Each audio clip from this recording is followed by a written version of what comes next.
नमस्कार, India voice देख रहे हैं आप और मैं हूं आपके साथ तुषार कुमार। तो इंडिया वॉइस के खास कार्यक्रम देवभूमि समाचार में आपका स्वागत है। चलिए शुरुआत करते हैं खबरों की। इस समय की देहरादून से बड़ी खबर सामने निकल कर आ रही है। बता दें कि यूजीसी ड्राफ्ट कमेटी ने सौंपी है यूजीसी की draft report. CM Pushkar Singh Dhami ने कमेटी ने ड्राफ्ट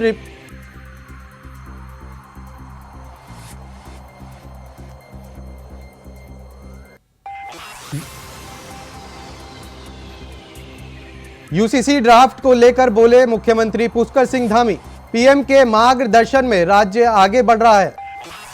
देश को यूसीसी की प्रतीक्षा लंबे वक्त से थी।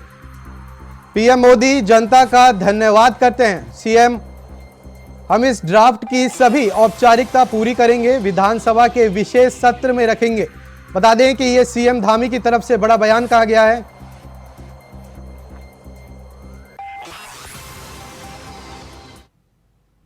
हम सबसे पहले कोई काम करेंगे तो वो समान नागरिक संहिता को लाने के लिए कमेटी बनाने का काम करेंगे। उस दिशा में हम आगे बढ़ेंगे और हमने कमेटी का गठन किया और जो हमने वायदा किया था उस वायदे को आगे बढ़ाया सरकार गठन के बाद। और 5 सदस्यीय कमेटी बनी सेवानिवृत्त जस्टिस रंजना प्रकाश देसाई जी की अध्यक्षता में, जिसमें सिक्किम के मुख्य न्यायाधीश प्रमोद कोहली जी, हमारे राज्य के मुख्य सचिव रहे श्री शत्रुघ्न सिंह जी, प्रोफेसर सुरेखा डंगवाल जी दून विश्वविद्यालय की कुलपति, और श्री मनु गौड़ जी समाजसेवी।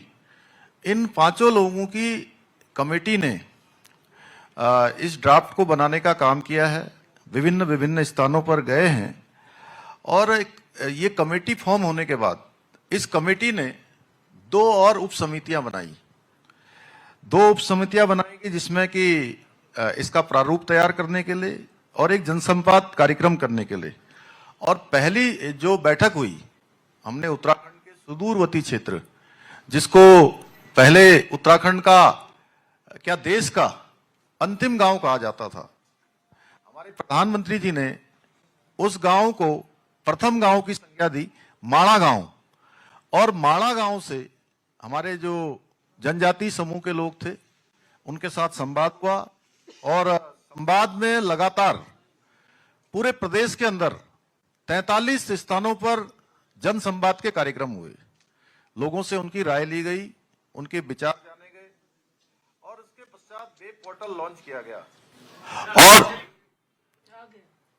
वेब पोर्टल लॉन्च किया गया और वेब पोर्टल में 2,33,000 लोगों ने अपने विचार दिए और प्रदेश के लगभग 10% परिवारों का इसमें कहीं ना कहीं उनके विचार सम्मिलित हो गए।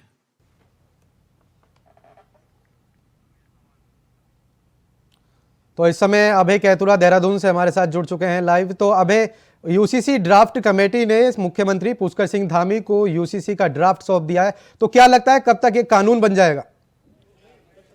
बिल्कुल, इसे इस रूप में समझ सकते हैं कि जो लंबे समय से इंतजार हो रहा था, राज्य की जनता, देश की जनता उत्तराखंड पर जिस और आशा यहाँ पर लगाए हुए थी, सभी की निगाहें उत्तराखंड राज्य पे टिकी हुई थी कि उत्तराखंड राज्य ने जो वायदा किया था चुनाव से पहले, 2022 के चुनाव से पहले, कि राज्य में यूसीसी कानून को लाने का काम किया जाएगा।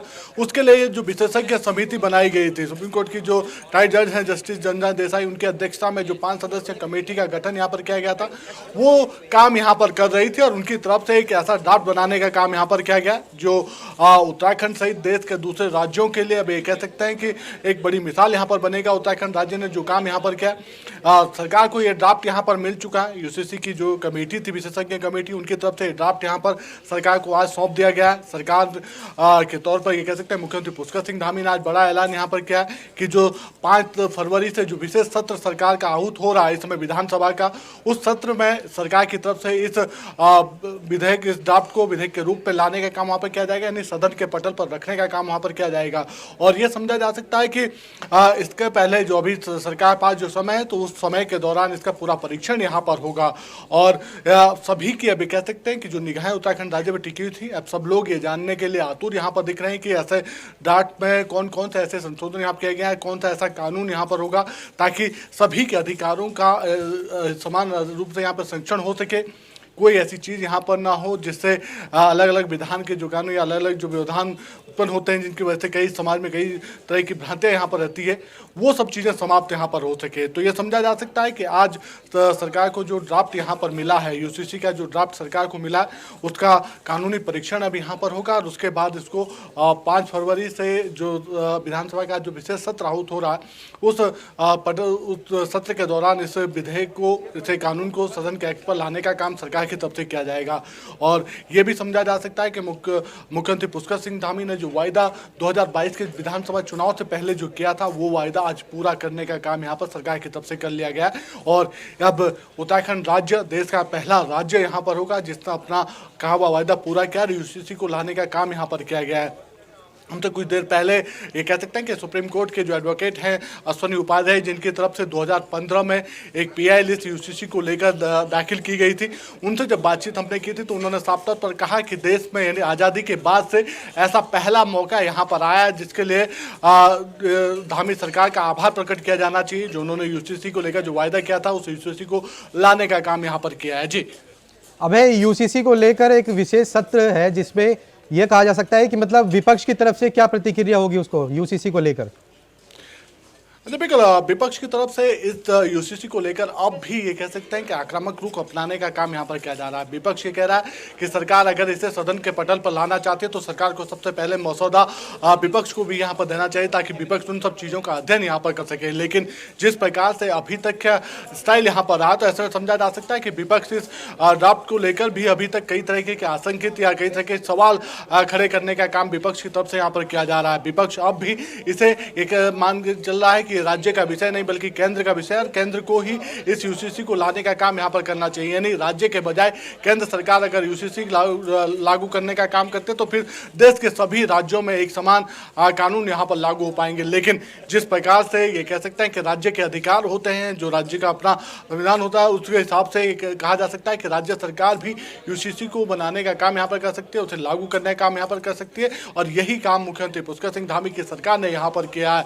और यह देश के अन्य राज्यों के लिए अब एक और प्रेरणा स्रोत बनेगा, एक और प्रेरणा नए काम यहाँ पर किया जाएगा। जी बहुत बहुत धन्यवाद अभय आपका।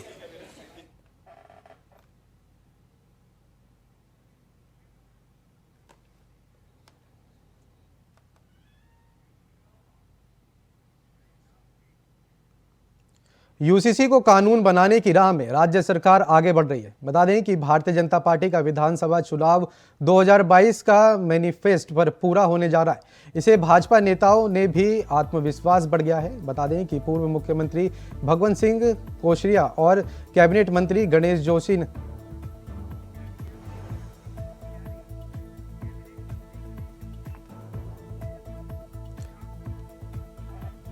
कैबिनेट मंत्री गणेश जोशी ने राज्य सरकार को बधाई दी और जल्द ही इस कानून बनाने की कामना की है। आपको बता दें कि 5 से 8 फरवरी तक होने जा रहे विधानसभा सत्र में राज्य सरकार यूसीसी को विधानसभा पटल पर रखेगी, जिसके बाद इसे कानून घोषित कर दिया जाएगा।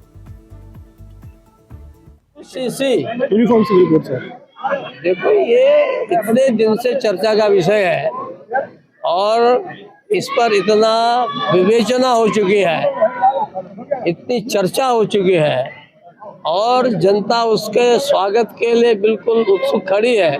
मुझे लगता है कि जितनी जल्दी आए उतना अच्छा है। इसके लिए एडवांस में उत्तराखंड सरकार को बधाई देनी चाहिए। सर इस बार सरकार की नीयत बिल्कुल साफ है, हम विशेष रूप से उसके लिए बुला रहे हैं और उत्तराखंड पहला राज्य होगा जो यूसीसी लागू करेगा। आप थोड़ी इंतजार कीजिए, पूरी पिक्चर आपके सामने आ जाएगी। सर मुख्य सचिव की जिम्मेदारी। खबर देहरादून से है, जहां यूसीसी को लेकर बोर्ड के अध्यक्ष शरद शम्स ने विपक्ष पर निशाना साधने का काम किया। बता दें कि बोर्ड ने कहा कि विपक्ष की तरफ से यूसीसी पर मुस्लिम लोगों को गुमराह करने का काम किया जा रहा है। एसटी हसन और एसटी के लोगों को भी विपक्ष गुमराह कर रही है। शरद शम्स ने कहा कि यूसीसी कानून में कहीं किसी के अधिकारों का आहन नहीं होना, बल्कि ये एक ऐसा कानून है जो देश के हित का और राज्य के हित का है और लोगों को ये समझने की जरूरत है।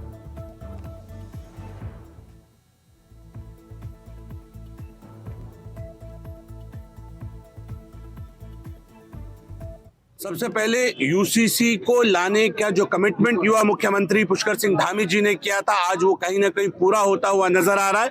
मैं दिल की गहराइयों से युवा मुख्यमंत्री को बहुत बहुत बधाई पेश करता हूं। ये उभरते हुए भारत, विकसित भारत के लिए एक पहला मजबूत प्लेटफॉर्म है और यूसीसी आने से देश विकसित देशों की श्रेणी में खड़ा होने के लिए एक मजबूत जो प्लेटफॉर्म चाहिए था उसके लिए तैयार होगा। जितने विकसित देश हैं, लोग बहुत सारे प्रश्न उठा रहे हैं, बहुत सारे लोग विरोध कर रहे हैं, कई सारे समाज और खासकर मुस्लिम समाज को गुमराह किया जा रहा है कि यूसीसी आ जाएगा तो आपके तमाम अधिकारों को छीन लिया जाएगा, जो SC ST हैं उनके अधिकारों को छीन लिया जाएगा। मैं बता दूं कि पूरे विकसित देशों में यूसीसी लागू है। वहां न किसी हिंदू के अधिकारों का हनन हो रहा है, न किसी मुस्लिम समाज के अधिकारों का हनन हो रहा है, न किसी SC ST का हनन हो रहा है। उत्तराखंड में समान नागरिक संहिता कानून लागू होने जा रहा है। बता दें कि सुप्रीम कोर्ट में समान नागरिक संहिता कानून को लेकर सबसे पहले सुप्रीम कोर्ट में PIL दाखिल करने जाने वाले वकील अश्विनी उपाध्याय ने मीडिया से खास बातचीत की, जिसमें बताया कि समान नागरिक संहिता संविधान की मूल अवधारणा को सिद्ध करता है। कोई भी धर्म जाति हो, लेकिन महिलाओं के अधिकार एक समान होने चाहिए। समान नागरिक संहिता बालिकाओं के जीवन को संरक्षित करने वाला है।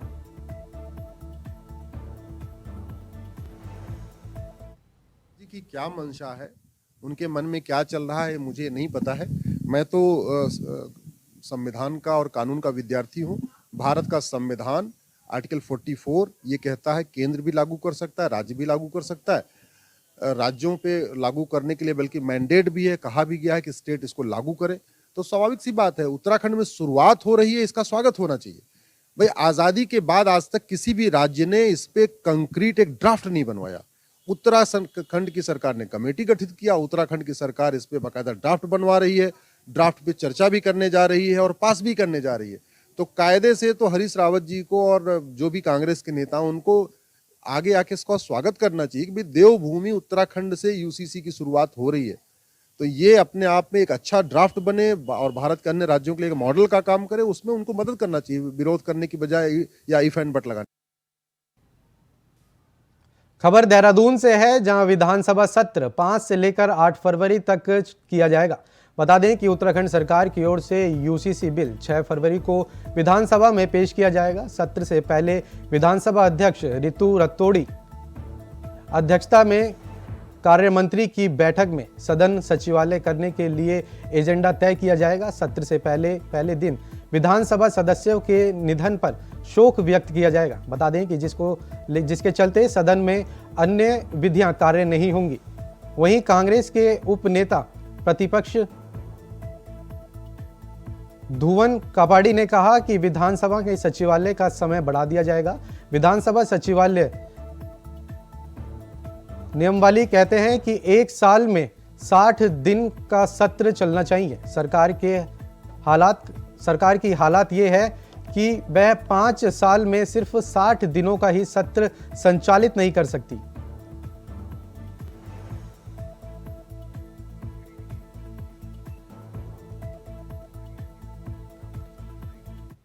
ये कांग्रेस हर बार ये चाहती है कि पहले तो विधानसभा सत्र की जो समय सीमा है वो बढ़ाई जाए। हमारा जो विधानसभा संचालन नियमावली है, उस नियमावली ये कहती है कि एक साल में कम से कम 60 दिन सत्र चलना चाहिए और सरकार के हाल ये है कि वो 5 साल में भी 60 दिन को चलाने को तैयार नहीं है। अगर सत्र लंबा चलेगा तो जन समस्याएं उठेंगी, उनका समाधान सरकार करेगी और जनता का हित होगा, लेकिन सरकार नहीं कहीं भी जनता की समस्याओं का समाधान करने के हित में नहीं दिखती।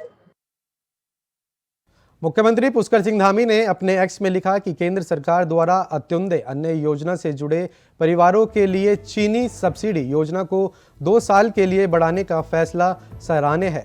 अतुंदय और गरीब कल्याण की समर्पित इस फैसले के लिए प्रधानमंत्री मोदी का आभार व्यक्त किया।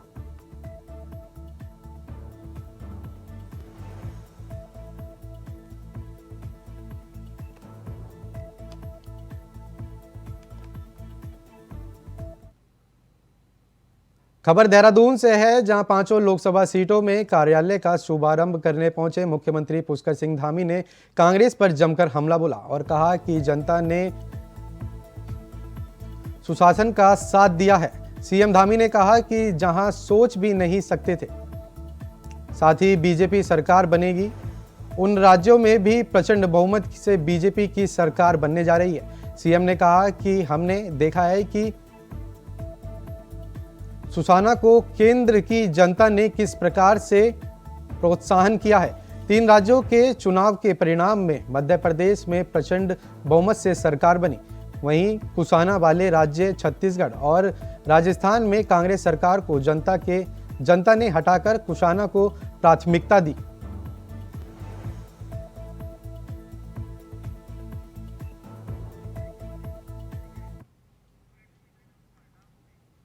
फिलहाल के लिए इस बुलेटिन में इतना ही। देश और दुनिया की तमाम बड़ी खबरों को जानने के लिए बने रहें इंडिया वॉइस के साथ। नमस्कार।